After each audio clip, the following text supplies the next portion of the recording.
Hey everybody, I'm Jack Reeder with Future Pastimes. I'm a game designer and I do expansions for the classic Dune board game, the 2019 edition from Gale Force 9. And in this video, I'm going to be making the case for why I think players should be using the 14 new Treachery cards that are part of the first expansion that we did for Dune, and that is the Ixians and Tleilaxu expansion. And the reason I'm doing this video is I've just come from a weekend of playing Dune at Gen Con, which was preceded by a weekend of playing Dune at the World Board Gaming Championships. And they were two very different Dune experiences, but I definitely preferred the Gen Con one for one simple reason, and that was because we were using a lot of expansion material, most notably the extra Treachery cards, whereas at the WBC it was very much the base game, base factions, and that original 33 card deck of Treachery cards. And they were both very enjoyable experiences, don't get me wrong. I very much love classic Dune and everything that's in there. But I am in the school of players that does enjoy added variety to my Dune experiences. So I enjoy having the new factions move in and out. I like having the new variants, and I love having the additional Treachery cards for a couple of reasons. So I thought I would talk a little bit more about why that is. And as I mentioned, there are definitely two schools of thought for Dune. There's a lot of players who have been playing Dune since the 80s, maybe even the 70s. They've been playing, starting with the Avalon Hill edition of the game. And the base game from Gale Force 9 is basically the same content. It's those same 6 factions and that 33 card deck. And for them, that is sacrosanct. That's Dune, and that's the game that they want to play, and that's what they're playing. It's equated to chess. No one's really adding a lot of expansions to chess for the most part. You sit down, you know how to play it, you know what's there, and you play it. But for me, I have found that after playing Dune for a long time, and I've been playing since the early 80s with the Avalon Hill edition, I've found that some of the battles, they really get to the point where they're fairly predictable. I know that can sound like a crazy idea, like you don't know who's going to win, but there's certain ways that it does become kind of predictable, because if you know you're bringing in a certain number of forces into a stronghold, and you know that you can't rely on your leader surviving or being able to kill the opposing leader, you know you can still win that battle. You're like, I'm going to dial, and that's that.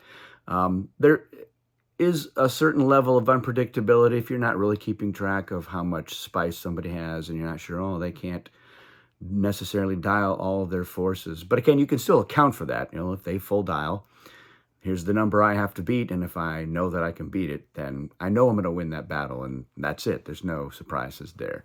And some of the other gameplay can be like that. There's a certain number of cards that you're going to get through those cards, and then the deck is going to reshuffle.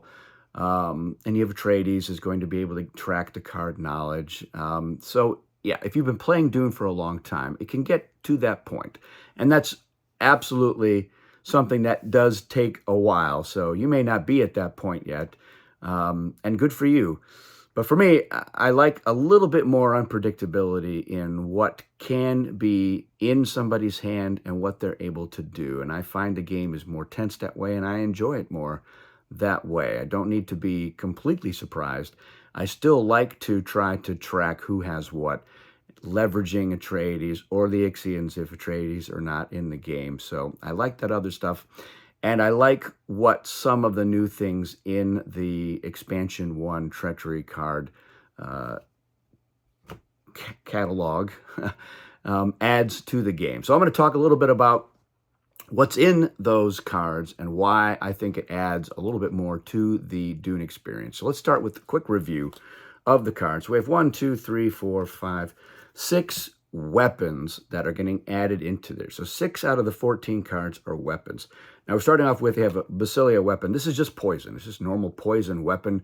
Dune is a universe filled with a variety of poisons. What a wonderful place to live that is. So we just found another name of a poison and said, yeah, let's do that, put that in there. And then we have Hunter-Seeker. Now, this is right out of the first book, a big Hunter-Seeker scene with Paul. Doesn't do anything special. It's just a projectile weapon. We knew we wanted to have another projectile weapon, so instead of having a second crysknife or a Maul pistol, we'd like to add a little bit more theme and flavor to the game. The last 4 cards are special attack cards. But the first one I'm going to explain is a card that we added in because we felt like, all right, we're adding a lot more cards, but we didn't want to mess around with the distribution of weapons to defenses to non-weapons and defenses, so your special cards or your worthless cards. We tried to keep that same ratio in there, but we wanted to have some flexibility in a card. So we have Weirding Way, which defaults to being a projectile weapon. But if you play another weapon in your battle plan with it, it becomes a projectile defense. So we like to give that player some flexibility. If they've got the projectile weapon, but they also have a poison weapon, they could play them both, or they could decide to play one or the other. So they have that flexibility, and it lets them adjust to a situation. So if they were just like, all right, we're adding some more poison weapons, that doesn't really necessarily give you any flexibility to adjust to what you've learned after watching 2 other players battle in the same phase. You say, oh yeah, that player has a poison defense. Well, I've got this poison weapon, but I also have the Weirding Way, which I was planning to use a defense, but now I can use it as a projectile weapon, maybe get past that. So that's the sort of thing I'm talking about. Now, the other 3 cards we'll get into. One is Artillery Strike. So again, this is another bit of thematics. I was always fascinated with the Harkonnen attack on Arakeen, the use of artillery, which Thufir certainly did not see coming. The effect is that the leaders, both leaders, are going to be killed unless they're shielded. But even if they are shielded, they're not going to count towards the battle. So this comes down to just the dials, and the player who dials higher is going to win that battle. Now, this doesn't necessarily change a lot of what I was talking about earlier. When you're bringing down forces into a battle, that you can't rely on the leaders surviving or dying, it does come down to the dial. So if you know that you can out-dial their maximum possible number, then you know you're going to win. And this doesn't change that a lot, but it does take some of the mystery out of whether or not their leader is going to count, because you know it's not. So now you have a little bit of certainty in there, and you can just rely on bringing a stronger force down. So it's shaking things up, but not in a radical way. Now, this next one is a little more radical. What we have here is Poison Blade, which is a weapon that is both a projectile weapon and a poison weapon. And one defense for one of those things doesn't protect you from the other one. So you may have a snooper, but you're going to die anyway with the Poison Blade. So you got to account for that. So we liked the idea of having a weapon that was very hard to counter. The Poison Blade, of course, is not totally foolproof. You can still lose when you play it, and then you've lost the Poison Blade. But we liked that idea of a really strong weapon in the game. The laser gun does that, and it has its own Achilles heel with the shield nuking both sides. But we wanted another one that could do that. And one of the last cards, that, or the last weapon I'm going to show you, is the Poison Tooth. And this, similarly, is a leveler. So you could take out the player with the Poison Blade by using the Poison Tooth. So it's going to kill both leaders and is not stopped by a snooper. So that player is dead. You're dead as well. It's going to, again, come down to the dial in terms of who's going to win. And there's a little extra here. You can decide not to use it after seeing the battle results, which is kind of nice. You're like, oh, I didn't need to kill the leaders after all. I've outdialed you, and I was going to win anyway. So that's nice as well. So we like that. Again, Poison Tooth, right out of the book. So very thematic. And that's a lot of what drives my decision-making and design especially when it comes to Dune, is that Dune is very thematic. There's a lot of fantastic um, stuff in that book, in all those books. The Dune universe is just filled with juicy stuff, and I like to get it into the game. The next thing we're going to look at are the defenses. So we have 4 defenses that have been added in there. So we have just a regular shield, and we have a regular snooper. And again, it's to keep the basic ratio as close to the original one as possible. We have the sort of flip side of the weirding way, and that's the chemistry. So this is a default poison defense, but it can be played with another defense that will then turn it into a poison weapon. So it's that same flexibility. We really liked that in the game, to give that player that ability to make a decision based on what they know or what they want to try out. And then, of course, we have the Shield Snooper, and that is the opposite of this card. So this is Stop by This, because this will protect you from both a projectile weapon and a poison weapon, either or both at the same time, which is what this does. So again, the Poison Blade, I know when it first came out, people were like, what? This is crazy. It's broken. It's overpowered. I can't tell you how many times the person who had the Poison Blade didn't win. Even the person who had both the Poison Blade and the Shield Snooper doesn't necessarily win. Sometimes, yeah, they walk all over somebody, but that can happen with any combination of weapons and defenses. If you get the right mix and the other players don't have the right counter, well, then it's curtains for them. We have a couple of new special cards. So we've got the Thumper, which will call a worm. You're going to play at the beginning of the Spice Blow, and it counts as a sandworm coming up there. So maybe you want to wipe out somebody who's got a lot of forces in the last territory. More likely, you want to cause a Nexus, so that can be important. And then, of course, there's some people who are playing it just to get rid of it. But we wanted to make sure that there were some green specials that were in there to, again, stay in that ratio. But I've seen this used very effectively in a lot of different ways, so I like that one on there. The Harvester is another one. It's low impact. It's going to double a Spice Blow, and that can have some interesting ramifications. Recently, we had a game where we had suddenly 20 spice in a territory, and people were very distracted by that, and not really paying attention to other stuff. So it was just kind of funny that it had that effect on there.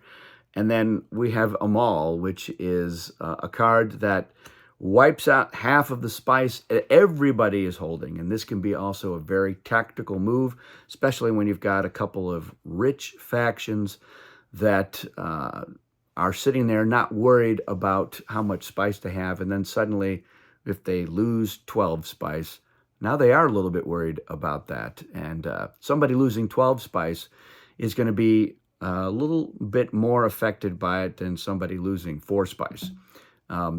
They certainly have a lot less spice. If they only have 3 or 4 spice left to work with, that's very limiting, but it can be worth it just to affect the other players. And then finally, we have another worthless card, a Kulwahad, because we're, again, talking about those ratios. So the addition of these cards, like I said, it's going to create a little more uncertainty in the bidding phase. It's going to create more uncertainty with who has been dealt what at the beginning of the game, and what capabilities players have when it comes to a battle. So you're still approaching, if you're an experienced Dune player, you're still approaching those battles by and large the same way, but there's a couple of little things in there that could be in the mix to create just a tiny bit more unpredictability. Most of the time, you're still going to be able to bring down, like you're the guild, I'm dropping 14 forces in Arakeen so that I can dial really high, and advanced I can spice dial really high, because I'm still probably pretty rich. Even with a card like a Maul in the game, I'm probably still able to recover from that in relatively short order. So I like that in there. And we have added 3 more Treachery cards in Expansion 3 to bring the total up to 50.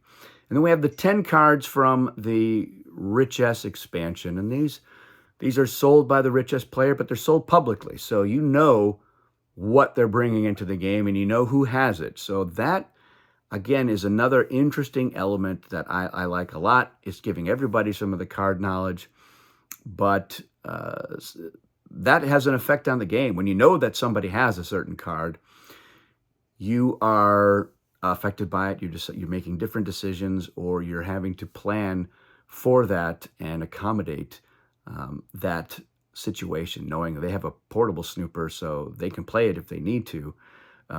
So my poison weapon is not going to be very effective, but maybe I'm going to play it just to force them to get rid of it. But on the other hand, maybe you like having them have it so that they're not buying something else. So it's why I love Dune so much. So I like having that stuff in there. Let me know in the comments what your thoughts are, especially if you have not been using these cards. Is there a reason that you have resisted it, or you just haven't gotten around to it? Are you looking forward to it? If you have been playing with these cards now, they've been out for a few years now, what was your initial thought, and how has that has it changed at all? And if so, why? After a certain number of games, were you like leery of them, but after a while you realized, yeah, the impact wasn't huge, but it does add a little bit more variety and flavor, some thematics, and in a couple of cases, some decision-making with what you can possibly play. We definitely want to hear about it. Of course, we've crossed that bridge. It's out there. We're not going to take those cards back.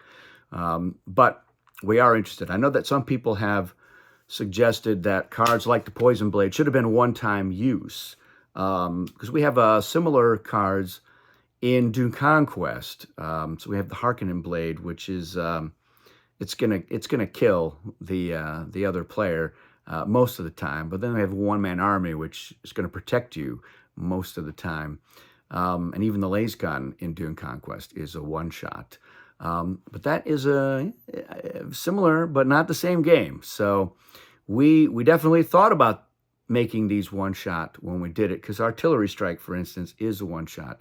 But we ended up deciding that somebody holding onto a shield snooper, it is a threat. And that can be somebody who is otherwise in a very weak position, and now they're a little bit more competitive. Of course, somebody who was already in a strong position getting hold of a Poison Blade or getting hold of a shield snooper is even more strong. But like with Cosmic Encounter, the table can band together to try to take on a perceived threat. And you can do that in Dune as well. Anyway, that's it for this video. Thanks for watching, and we'll see you again soon.